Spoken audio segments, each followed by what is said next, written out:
Hi friends, welcome to killer channel. Friends, ఎవరైనా మా ఛానల్ని సబ్స్క్రైబ్ చేసుకోకపోతే సబ్స్క్రైబ్ చేసుకోండి. ఎవరైనా మీ డాగ్స్ కానీ మీ పెట్స్ కానీ అమ్మాలకు కూడా మా ఛానల్ వాట్సాప్ నెంబర్కి మెసేజ్ పెట్టండి. ఫ్రెండ్స్, ఇవాళ మీకోసం టాప్ క్వాలిటీ సిజ్జు అండ్ సెయింట్ బర్నార్డ్ పప్పీస్ తీసుకురావడం జరిగింది. ఇది హైదరాబాద్ దగ్గర మెడిచల్లో అవైలబిలిటీలో ఉంది. అండ్ దీని ఓనర్ ఏం చెప్పారంటే, వీలైతే ట్రాన్స్పోర్టేషన్ ఫెసిలిటీ అయితే ఒక 10 కిలోమీటర్స్ దాకా అయితే ప్రొవైడ్ చేయగలమని చెప్పారు. అండ్ వీటికి వ్యాక్సినేషన్స్ సిజ్జుకి అయితే కంప్లీట్ అయిపోయాయని చెప్పారు, డీవార్మింగ్ కూడా.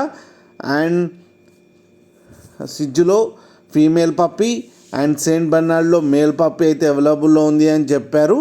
అండ్ సిజ్జు ఏజ్ వచ్చేసరికి 5 months and Saint Barnard age వచ్చేసరికి 30 days అని చెప్పారు. ఫ్రెండ్స్, మేల్ అండ్ ఫీమేల్స్ రెండు అవైలబుల్లో ఉన్నాయని చెప్పారు. సెయింట్ బర్నార్డ్లో మేల్కి వచ్చి 22K అండ్ ఫీమేల్కి వచ్చి 20K అయితే డిమాండ్ చేస్తున్నారు. అండ్ సిజ్జు ఫీమేల్ పప్పీ కాబట్టి 7K అయితే డిమాండ్ చేస్తున్నారు. అండ్ రేట్లో స్లైట్గా నెగోషియబుల్ ఉందని కూడా చెప్పడం జరిగింది. ఫ్రెండ్స్ మీరు చూడొచ్చు పప్పీస్ ఎంత హెల్తీగా ఎంత క్యూట్గా ఉన్నాయో కింద వీడియోలో. మీకు ఎవరికైనా నచ్చితే టైటిల్లో కాంటాక్ట్ నెంబర్ ఇస్తాను, కాంటాక్ట్ అవ్వండి, మాట్లాడి తీసుకోండి ఫ్రెండ్స్. అలాగే ఒక్కసారి డీల్ సెట్ అయిన తర్వాత అన్ని డీటెయిల్స్ బాగా చెక్ చేసిన తర్వాతనే మనీ పంపాలని కోరుకుంటున్నాం ఫ్రెండ్స్. అలాగే మా ఛానల్ని సబ్స్క్రైబ్ చేయడం మాత్రం మర్చిపోకండి ఫ్రెండ్స్.